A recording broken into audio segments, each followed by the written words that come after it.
Right. Looks like it's up and running. Okay. Now, let's go ahead and put this. And boom. Excellent. All right. We are live. Doesn't look like I have any viewers yet, but we are live.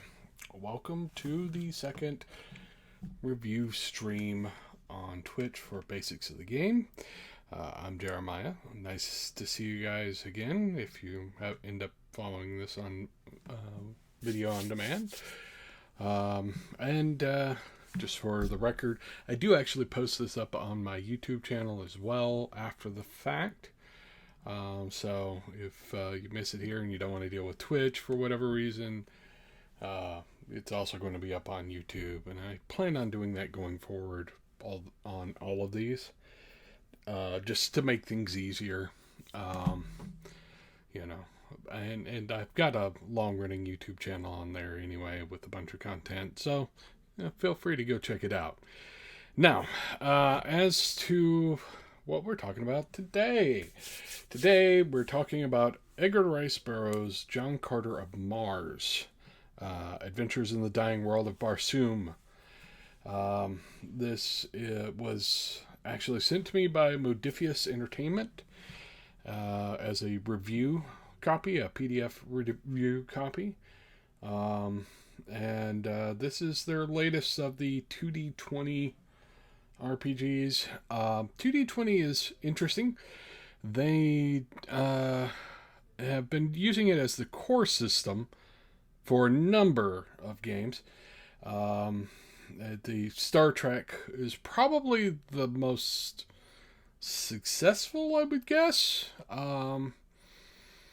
But I think they're using it in the Fallout game. I think they're using it in Conan, which Conan has a lot more in common with this than it does anything else. So there is that. I think this implementation is a little different from the Star Trek one, which I've got, and I haven't had a chance to play, but I've gone through before. And the rules are slightly different here, but the core system is the same. It's a little more streamlined, I think, but we'll be digging into that. One of the things I will point out here is this is a very different format for a game book as far as layout. As you can see, it's less the standard sized book, right? Standard, this isn't a standard sized book, but the standard book would be shaped like this. Bigger, but shaped like this. The one here is almost not quite square, but it's certainly not the same sort of format. It's more landscape-ish. Not quite, but it's kind of there. So that's an interesting thing to note. Not a lot of games change with the format. Like the classic D&D, Player's Handbook, DMG shape to books has been the rule long enough that it is notable when somebody breaks away from that. Now, I have no idea if the physical book is going to be this format either, or as well. But I found it interesting, and I would be intrigued to see if the physical book is like this. Because it's a very different layout than what you're used to seeing. And it, changes how you present information and how you put the art in. But anyways, striking cover. Lots of interesting art here. You've got your Green Martian here. This is probably a red Martian, or it could be an Earthman, possibly an Earthman. This is almost certainly a red Martian because they're flying. It's brutal desert scenery. You got the city in the background. The fonts and everything sort of screams that classic Edgar Rice Burroughs um, motif, I guess.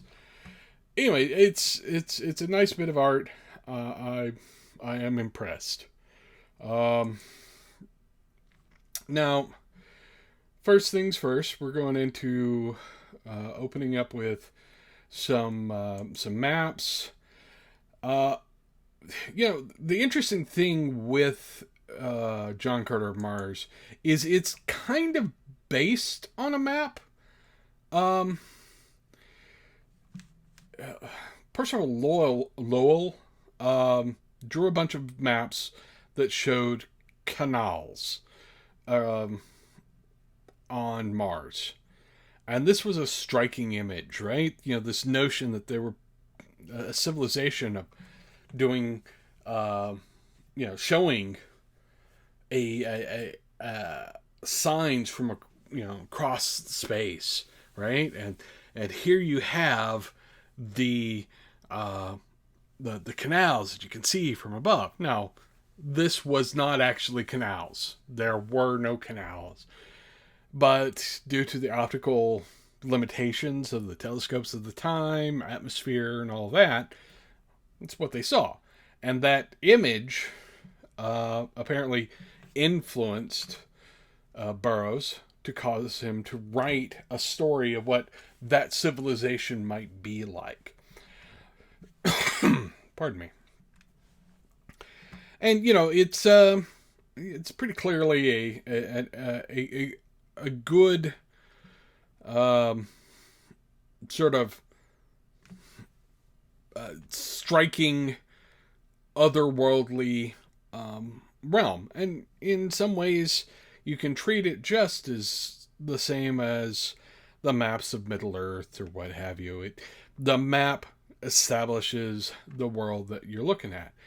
And so you can see the major cities and the River Is, and it's an interesting uh, element to the book that sort of drives home what's going on. Now you'll see here's a map of the solar system. Jasum is actually what the Martians call Earth. Barsum is Mars, of course. Kasum is presumably Venus, and yeah, you get the idea. Anyway, just an interesting little side divergence there based off of the image that was in front of me. You got the standard opening up here. Okay. Now, so the Barsoom series, the John Carter series, started in the early part of the 20th century. And Burroughs is probably best known for Tarzan through most of the 20th century. Most people know Tarzan. He came up with Tarzan. But he wrote other stories, and probably his next most famous is the Barsoom novels.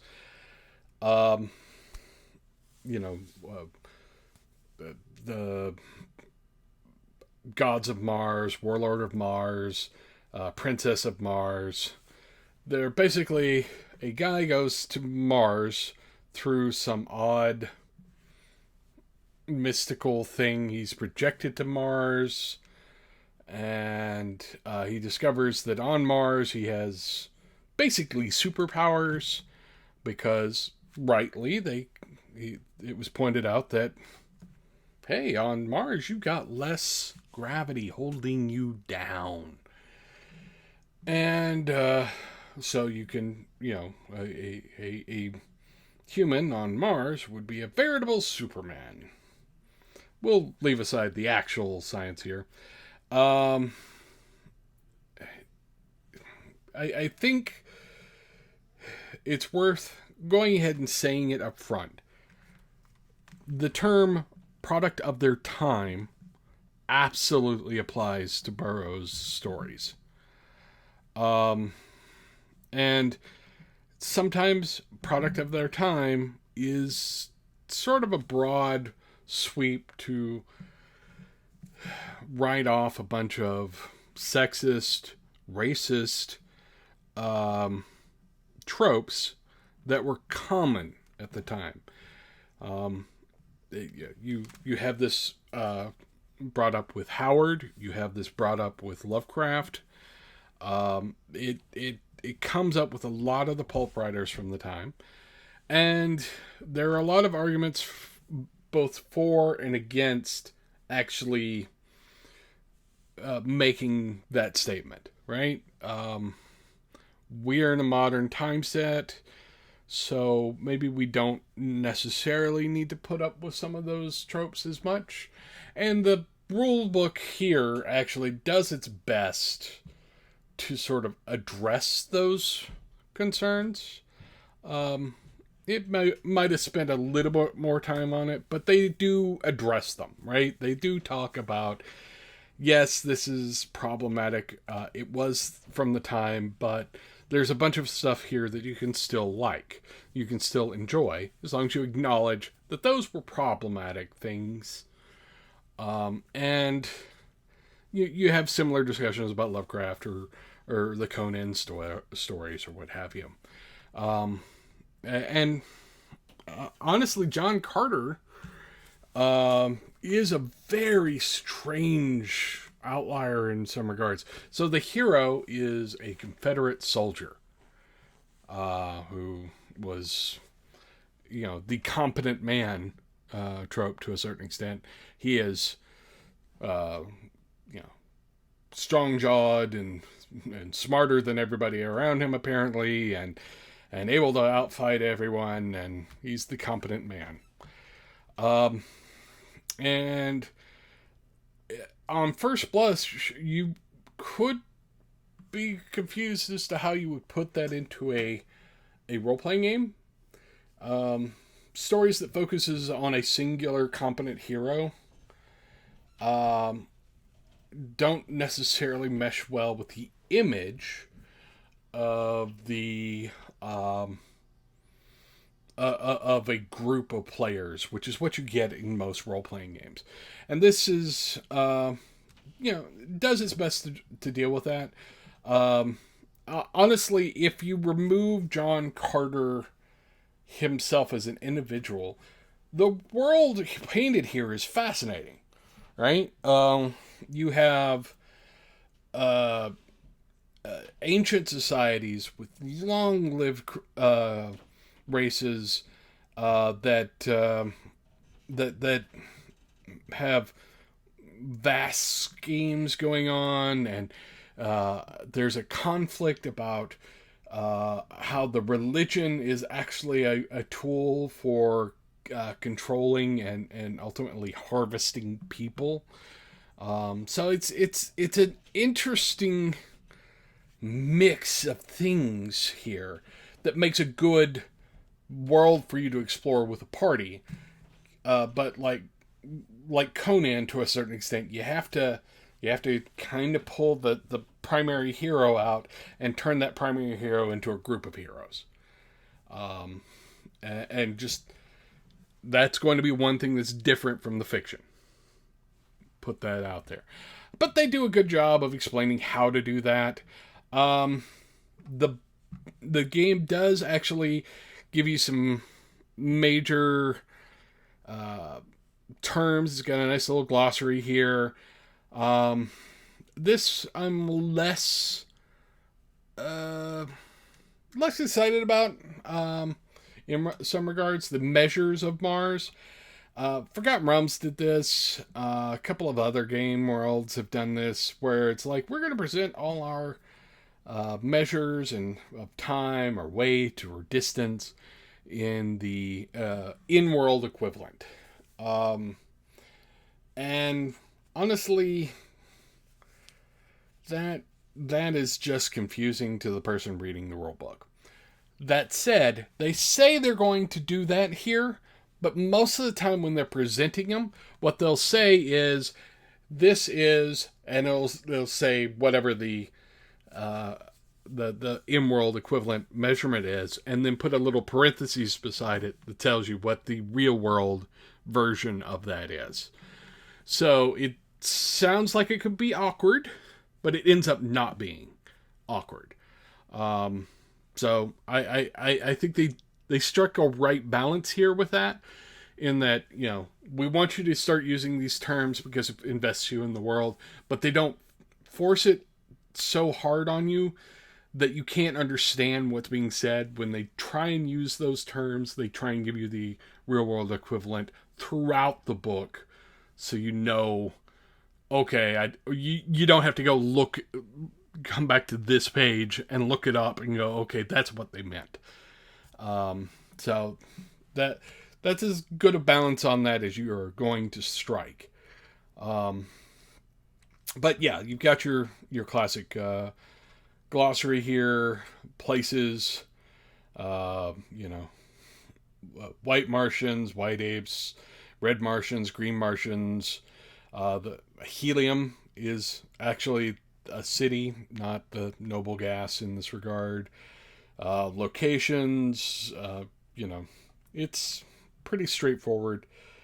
The fans of John Carter are probably not going to need this. The people who don't know anything about John Carter might. Actually, they'll probably need this. So just keep that in mind. After that, the two dice types that you're going to need here. You're going to need D20s and a D6. And D6s. And the D6s are for determining like the effect or damage on something. And the D20s are used for determination of successes. And I'll dig into the dice mechanics here in a minute. And then it gives you some eras of play, because there were several novels, and they deal with John Carter, and then they later deal with John Carter's son and daughter. So there is that sort of acknowledgement of, you can set this in the different eras that is addressed in the books. Now, character creation. So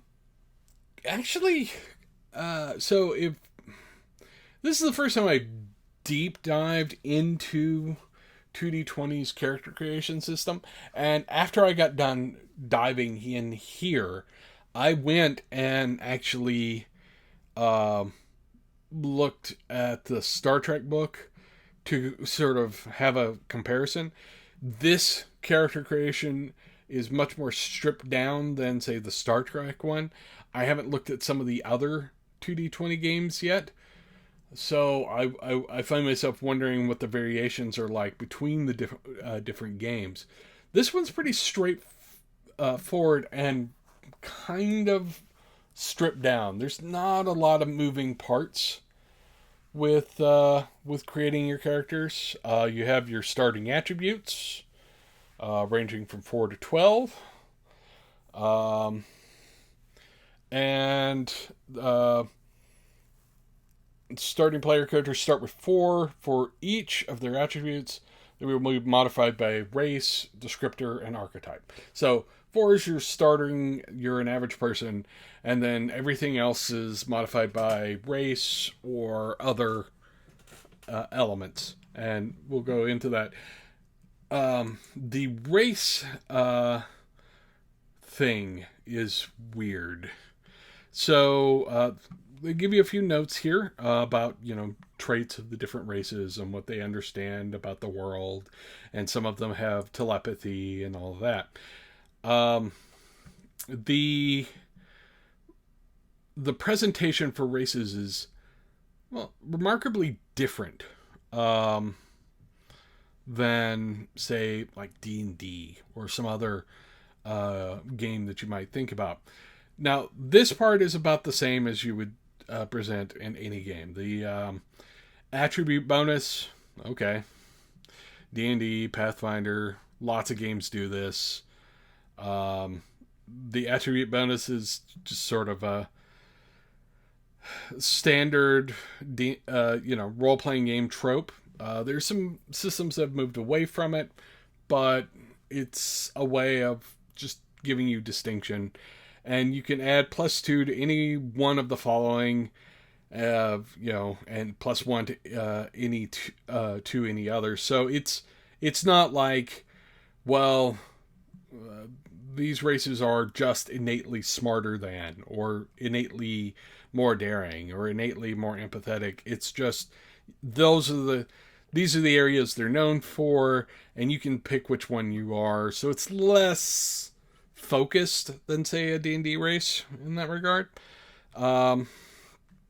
But yeah, it's interesting. Now, this is the part that I find different. So each of the races is presented with a what you know, what you don't know, and what you can do.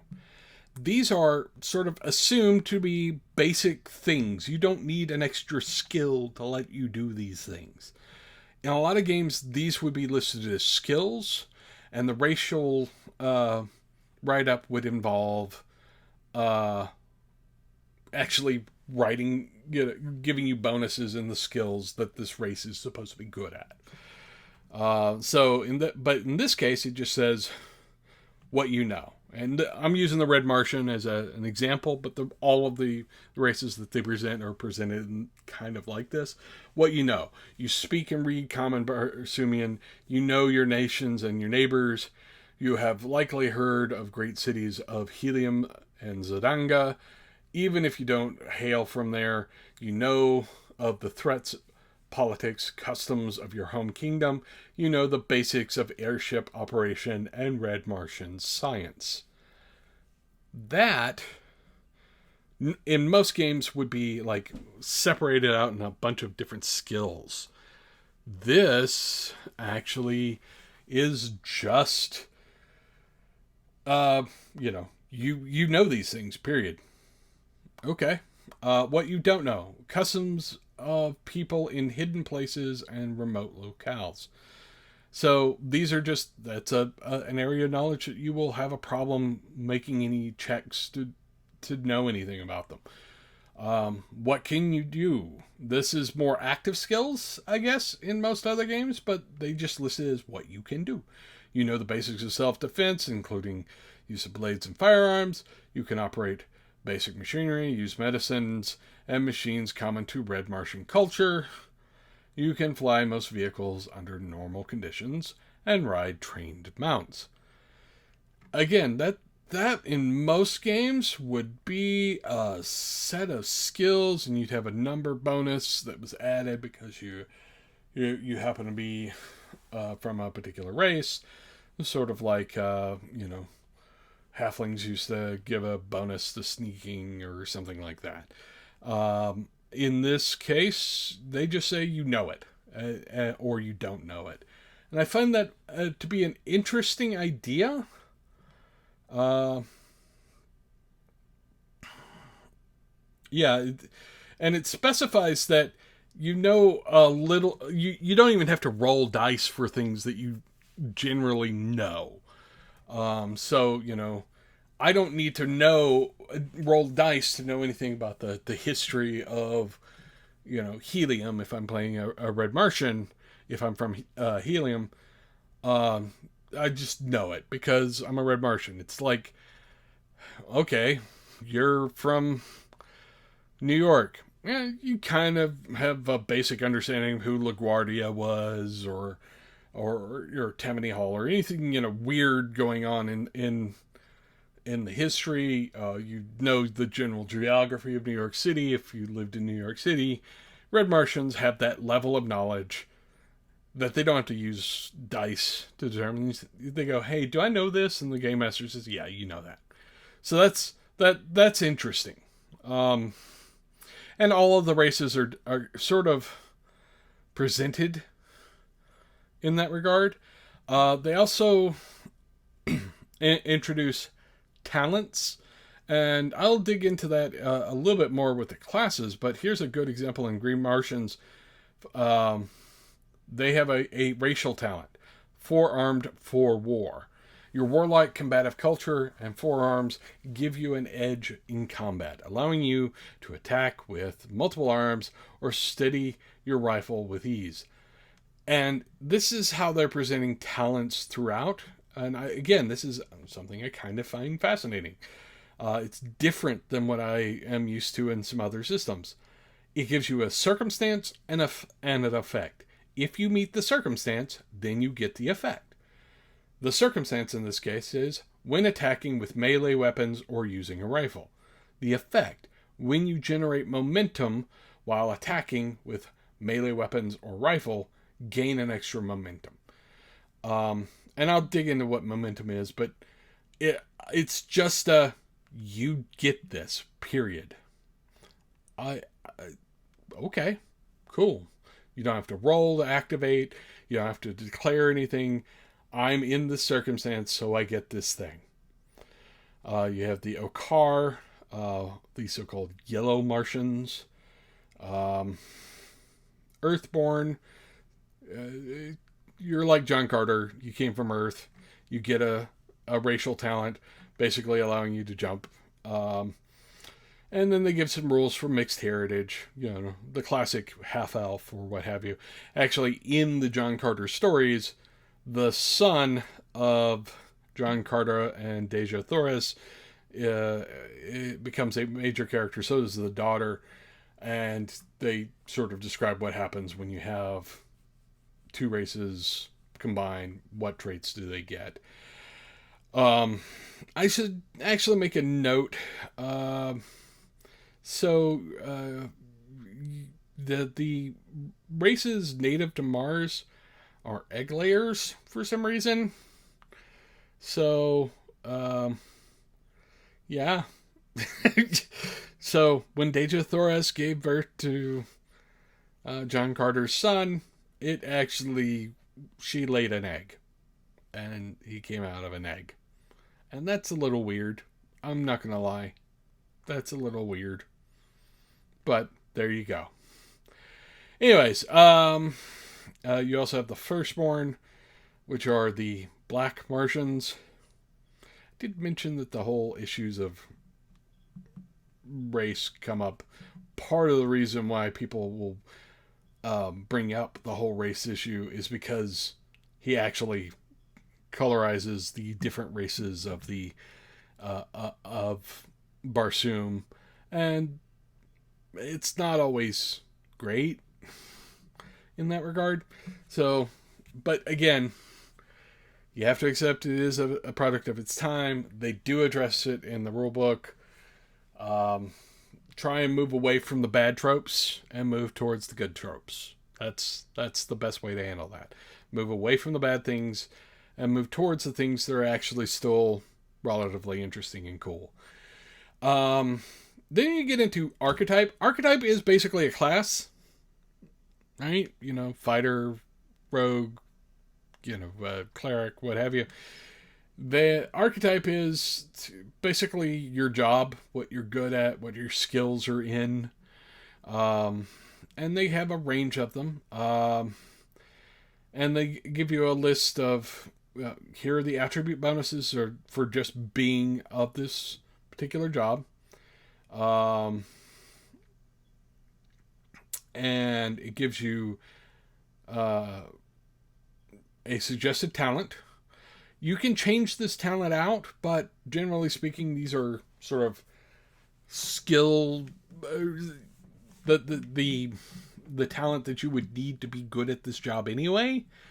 And they give some rules for designing custom talents, but these make good starting points. And again, we're at the what you know and what you can do. So the airship officer gets the talent airship pilot. The circumstance is when crewing or commanding an airship. The effect is when crewing or commanding an airship, you may roll 1 bonus d20. Okay. And then there's what you know. Basic engineering, scientific principles on Martian airships, tactics and strategies of airship combat, Barsoom's most famous navies and their most prominent ships and commanders. What you can do. Fly anything that floats on Martian rays. They use something an explanation called the eighth ray, which doesn't make any sense. Just hand wave it as a thing that makes the ships fly. And then command, navigate, and repair most types of airships. Fight close quarters with ship-based weapons. So yeah, again, you've got that. Here's what you know. Here's what you can do, and a talent. And the archetypes kind of go through there. They give you a fair number of archetypes. You can design your own, of course. But for most players who are just starting out, these suggested ones are perfectly reasonable. You got airship officer, assassin, beastmaster, duelist, envoy, explorer, fugitive, gladiator, guide, healer, and so on. And you can, like I said, you can create new ones. They actually talk about why they don't use skills. It was an interesting change. Then you can add a descriptor, and this gives you bonuses to certain attributes. And that plays into certain, encounters and effects. They give you some details on how to deal with talents, like the ones that were attached to the archetypes. And then you get your standard D&D style. Here's your starting other things and equipment. You have to choose a flaw and, use that, and it sort of has a game effect to what you're doing. So, an example is heroic fury. Your courage is complemented by hot-blooded righteousness when faced with an act of wrongdoing or oppression. Every turn you spend not acting to stop it causes you to lose 2 momentum. So yeah, it gives you a systemic problem. It's not just sort of a hand wavy sort of flaw. It's an actual gives you a game system detriment if you don't meet the conditions of this particular flaw. And they've got a few of them, and you could probably write some new ones with your game master to kind of go over that. And it has a whole section on names and gives a couple of good walkthroughs. And they also, for people who just want to sit down and start trying, they give some sample characters. So these would be great for, all right, I'm putting together this game and I don't know much, my players maybe don't know everything about the system yet. So here's some pre-gens, basically. It comes with some pre-gens, which give you backstory and ideas of what they can do and what the characters should look like. So that's something to work with. And then they dig more into talents and how to design talents. Those are pretty straightforward. Determine the level, or how much effect you get out of it. Determine the circumstances, and then and the effect if you meet those circumstances. It's pretty straightforward. And they go through a range of talents that you can use. I think that the talent system is actually pretty interesting. Circumstance and effect. It sort of removes a lot of uncertainty about when you're supposed to use them and what you get out of it. And whether or not you can activate something or something like that. It's a binary solution. It's either or, and that's makes it a lot simpler to use, I think. Let's move on to section 2. So this is about die mechanics. You've got your 20-sided dice That's to determine whether or not you're actually succeeding at a thing, and the combat dice, which is the six-sided dice, determines the effect of the thing. And they give you a little chart for how to convert regular d6s to the custom d6s that you can get for the game. And this is mainly for determining how much damage you do. This is not unlike D&D in some regards. D&D, you roll a d20, determine if you do a thing, and just about everything else is used for determining the damage you did.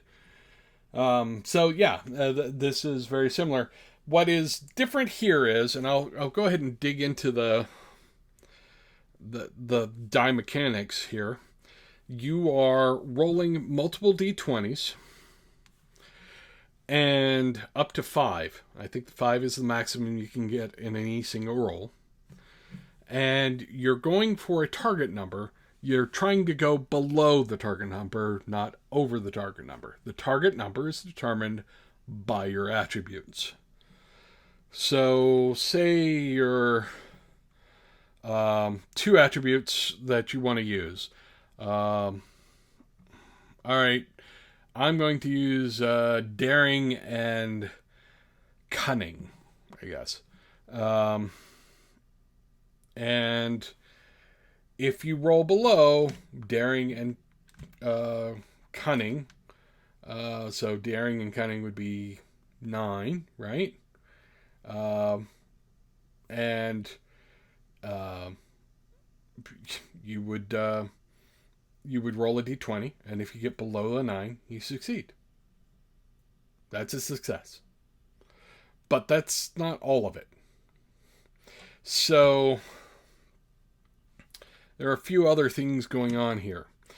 One, you're rolling multiple dice. If you roll more than one success, any success over what is required goes into being what's called momentum.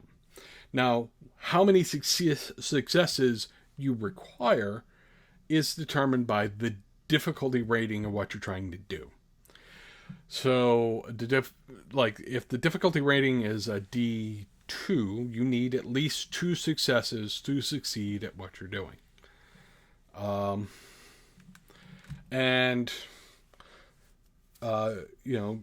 If you're rolling 2d20, well, your chances of hitting a 9, for instance, is not great for both of them. So you're going to want more dice rolled, and some of that is effective is done by those talents. Those talents would be like roll. Several of them will say the effect is add an extra d20. Some of that will be done by using luck, which is a spendable resource. And some of that is actually momentum. So like I said, if you got more successes than what you need, it goes into momentum. You spend momentum to add dice to your roll. So you're rolling, say you're like the daring cunning here. If you're going for a 9, and you only have 2d20s, it's not super great odds, especially if it's like a D2 challenge. So what you would do is you spend the momentum. Let's say spend 3 momentum. So you get your maximum of 5 dice that you can roll. You roll the dice. You get 3 successes. Okay, you've succeeded, and you get a momentum back because you got more than what you needed. So there's that. Also, if you roll one of your dice rolls below the actual lowest value in the roll, you get an extra success. So, like our example with the 9, the lowest value is 4. If one of your die rolls came up as below 4, you would get an extra success. On top of that, there's the complications. So if you're rolling say, um, say you're rolling, uh, however many, the 5d20 that we were talking about, and one of them comes up as a 20. It doesn't necessarily, well, you probably failed that roll because that's certainly above the target numbers, but uh, it that 20 also adds a complication, and this is more of a narrative complication at that point. The game master and you work out a thing where you say, maybe your escape route is blocked or something like that. So you have, it's like your fumble rolls, but not as ugly as some of the old fumble charts. It just gives you some problems you have to add to what you're dealing with. So yeah, the die mechanics is interesting. It has a lot of interesting iterations. The notion of building up momentum. So, momentum is a weird thing, but I like it. If you're getting more successes than what you require, you get a momentum. You spend the momentum to roll more dice on future rolls. You can bank your momentum, but you can't have more than 5 dice on a single roll. So what you end up with is sort of building up the momentum and then just dumping it on a series of tests for that amazing fight, right? This is kind of like John Wick. If you ever seen a John Wick fight, starts out slow, and then he's building up speed, and suddenly he's murdering everything around. Momentum is good for that kind of pacing in the combat, or that kind of pacing in an adventure scene. I think that's a really neat idea. Let me see here. Where am I? 56.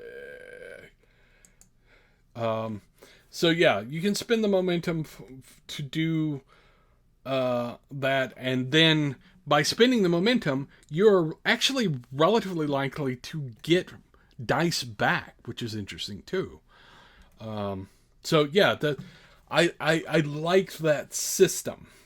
Let's see. Now, the sort of opposite number to momentum is threat. And threat is what the game master spends for NPCs to get the similar effect to momentum. The damage system, like I said, it's rolling the d6s, and they give you a system in place for how those damages boils down to a very similar to like Fate or something else, where you build up stress and then you build up afflictions, which is, or basically injuries. Stress is something that's temporary. Afflictions take a while to get over. And you can inflict damage on injury, fear or confusion, and the different attributes that are used to defend against it. It's pretty straightforward. The system here is, more complex than, say, a D&D, but not so arcane that you can't work it out pretty easily. I like it. It's good. You got luck. You can use luck in a lot of ways, a lot of the same ways that you can use momentum. But you can use it in other ways to influence the story, or gain a second wind or that kind of thing. And you regain luck points by doing basically noteworthy things. It's kind of like the old action points for Eberron players from 3.5. And then they have a section on weapons and equipment. The stylized look of the weapons is, very evocative of the era that it's supposed to show. It gives you different traits for the weapons. This is all pretty straightforward. I'm not going to dig too far into this. Uh, Basically, it's swashbuckling adventure level stuff with guns that fire radium bullets that explode. Um, there's a whole detailed equipment section. They dig into the technology. And the technology in John Carter is, if you're expecting anything resembling real science, give up. It's not. This is the magic that they use. It's just they're explaining it by the 8th and ninth rays, and just accept that and move on. It's no more scientific than the Force is in Star Wars. So just, but yeah, they give you some ideas of some of the things that you can find there, some of the biological science. Then they have a whole section on character advancement, building up your renown and what you can do. You can spend renown for things like picking up allies. You can spend it to get titles. It also affects how people react to you. It's a good system. D&D does have a similar system. It's just most people don't use it. And there are a number of other game systems out there that use a similar sort of renown system. And it sort of tells you what the titles mean and what they kind of give you. It's fine. And then they have a fairly detailed and lengthy section on the history of Barsoom, what the cultures are like, a picture of what the world looks like, which is valuable. Because I'm going to go out on a limb here and say most people have never read John Carter novels, Princess of Mars or what have you. Most people have never read them. I suspect that if I went to your average geek, they might know about the John Carter movie that flopped a few years ago, and they might know that those books exist, but they've never read them. And this is not an indictment of people for not being geeky enough. What I'm saying is having a game set in a setting that most people probably haven't actually read the source novels for, you're going to want to have lots of details about what that world actually looks like, what it sounds like, what sort of technologies to expect, what the cultures are like. Because, a lot of this is pretty alien. I mean, this is not the Mars that we know, right? We've been watching footage from Mars since the 70s. This is based on a notion of Mars before we actually knew much about Mars. And it's a flight of fancy with lots of really compelling and interesting world building. But yeah, it's going to be news to a lot of people. So having a good long section about what that world looks like and sounds like is important. So yeah, you're going to be reading a lot if you pick up this, just to catch up if you've never read those novels. And yeah, it's details the very in-depth history of that world. It also talks about some of his other worlds. So Burroughs actually wrote about a lot of different settings. Tarzan is his most famous, and John Carter is his next famous. But he also wrote about Venus. There's some talks in here about Jupiter and the moons of Barsoom and Mercury and so on. So you could actually have planetary adventures across the solar system. So yeah, sort of digging into the original source material is not a bad idea. And then they've got some standard guidance for how to run games involving this. Not a whole lot here that needs to be gone over, honestly.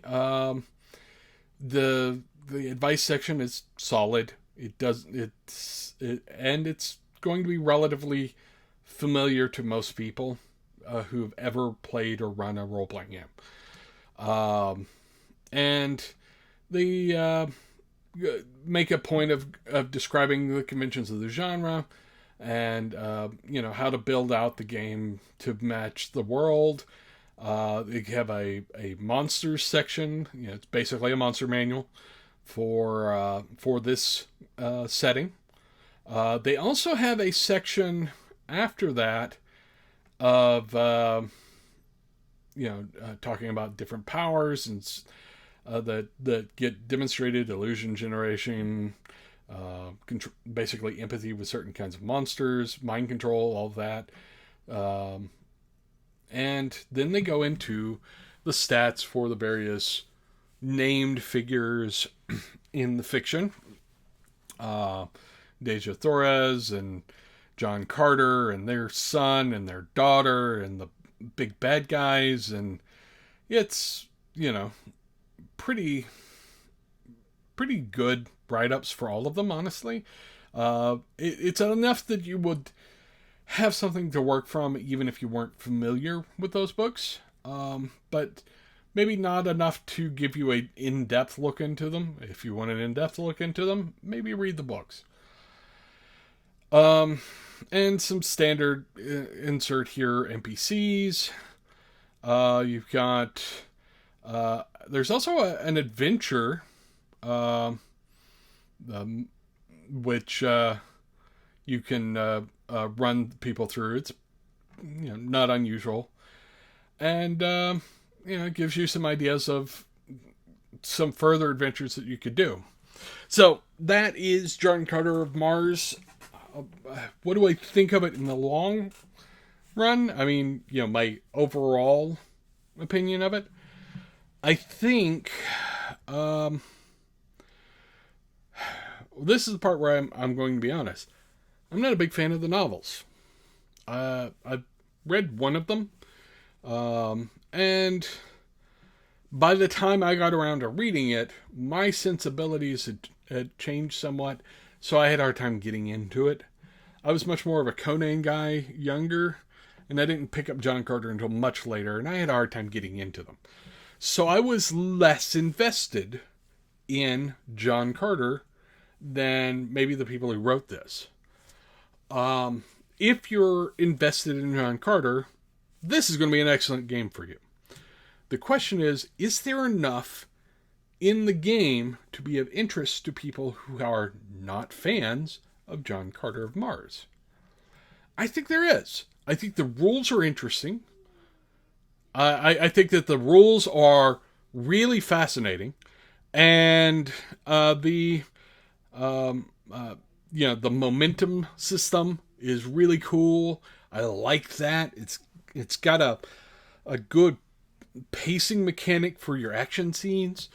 I think that the world description is actually better than the novels that they're calling it from. So the world is more interesting to me than it was when I was reading the novels. And I think they do a good job of conveying that world. Is this a perfect role-playing game? No, there are a few things that maybe they could explain a little bit better here and there. But overall, I think it's a good game. I think it's a game that if a game master said, "Hey, I'm going to start up a John Carter of Mars game," I'd be like, "Yeah, sure, I'd love to play." Here's my character concept. I'd like to make a Green Martian.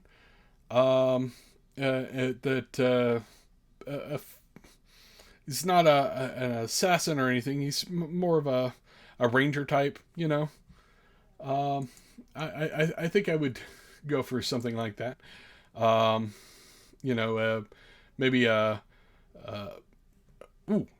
guide. Yeah, a guide. So I'd play a Green Martian guide. And I could put that character together. I could picture what that character is like after reading this book. And that's kind of what you want to have happen when you read a game book. So I think the best thing I can say about this game is, despite the fact that I'm not deeply invested in John Carter as a property, I still found value in this book. I found value in this game. And that's a good thing to say about a role-playing game. If I, didn't have an investment in Star Wars, but I still picked up the D6 Star Wars games, I still would have, found Star Wars interesting. I had a similar thing with the old Amber Diceless role-playing game. I hadn't read the Amber books at that point. And I, read the rule book, and it's really cool, and the setting's neat. Maybe I should go read those novels. So yeah, I think a good role-playing game based on a intellectual property should be able to get you interested in the world, even if you're not a fan of that property. And I think this game does that. I like the rules light approach to the character creation. I like the momentum system. So yeah, I think I would recommend this game to a lot of people. There are some elements that maybe, if you're a hard science, the science fiction must be hard science, this is maybe not the game for you. This is a fantasy world. It just uses sort of science fiction-y things from time to time, but it's absolutely a fantasy world. If you're looking for a hard science fiction game, this is maybe not it for you. What I am interested in now is to dig into some of the other 2D20 games and see how they iterate the system, because this seems like a very stripped down version compared to what I saw in the Star Trek game. And now I want to see how the Conan game is, or Mutant Chronicles, and see if it is in fact wildly different between each different one, or is this a trend? Like they started a much more complex system in Star Trek and has slowly stripped them down as they went along? Or are they being very specific about each game? So I'm really fascinated here. I'm interested to hear what other people think. If you've looked at this, I may actually end up picking the physical book up when I go to Gen Con this year, because I like the PDF enough that I'm interested to have it in my collection. But that's my review of John Carter Mars. If you're interested, Modiphius is the producer, and they actually make a lot of really good licensed properties right now. So definitely keep an eye on that space going forward. So, wrapping up the review, I do actually think I'm going to talk briefly about, it's coming up on an hour, so I'm not going to talk too long, about what's going on with the RPG Writers Workshop. I am enrolled again this year, of course. I talked about that last week. The RPG Writers Workshop is a thing that sort of messes with my head in some regards. Not a problem with the workshop as much as a problem with me. I like to think that I can write, but every once in a while I'll have deep insecurities about that point. Whenever I start putting together an adventure, I keep going back and forth between, I'm going to do this, and, this is going to be terrible. That said, I am making some progress. I have a mood board I've already set up. I have started the outline. I've started a Trello page for sort of brainstorming how I want things to be put together. My adventure is going to be called the Siege of Dark Stone. The premise is this seaside village is built on the ruins of an old fort that predates most of recorded history. And the PCs show up, find out that there's ancient legends in the area, and then while they're there, a tsunami comes in. The PCs and the villagers have to retreat to the fort, and the armies of undead come in with the tide, come in with that wave. After the wave has flooded the town, they come in to take something from the town, and the PCs have to survive a siege in this old fort till relief arrives to drive off the undead. And that's the premise I'm working from, and that's how I'm going to work it out. But I don't know, it's proving to be an interesting project. I don't know how well it will look in the end because I'm deeply insecure sometimes. But the progress of me working on the workshop target goals coming along nicely. Working on the outline, working on the titles, working on the images I'm working from. So, anyways, I'm also putting together a script for my next Monster Psychologist. I do the Monster Psychologist for the Tome Show. And I'm putting together the last one on liches. And I'll be talking about Arandis Vol as part of that. The first one I did, I talked about Acerak. Second one I talked about Vecna. And the third one will have Arandis Vol. And I'll wrap out liches there. And then maybe I'll move on to a friendlier monster. Unicorns, maybe. I don't know. Yeah, I'm definitely still working on that. Still have the Kickstarters going for a Touch More class. If you're interested in that, as of today, anyway, it's still running, and it's going to have some writing in it from me. I wrote up a class called the Savant, where the idea is that you're a smart fighter. You're a smart person who uses your intelligence to win fights or achieve almost mystical results. Think Sherlock Holmes, Amadeus Cho, those kinds of characters. But that was my thinking when I was putting it together. And it's part of the A Touch More class Kickstarter that's running right now. So, by all means, please go check it out on Kickstarter. I think we'll wrap things up now. I think I picked up a couple of viewers towards the end of this stream. I will be doing this again next weekend. I'm not sure what I'm reviewing next weekend. So if anybody has any suggestions, feel free to poke me with them. I'm at Tech Noir on Twitter. And that's probably the easiest place to interact with me when I'm not on here. But everybody have a good time and enjoy yourselves and enjoy your gaming. And I think I will wrap things up. Night.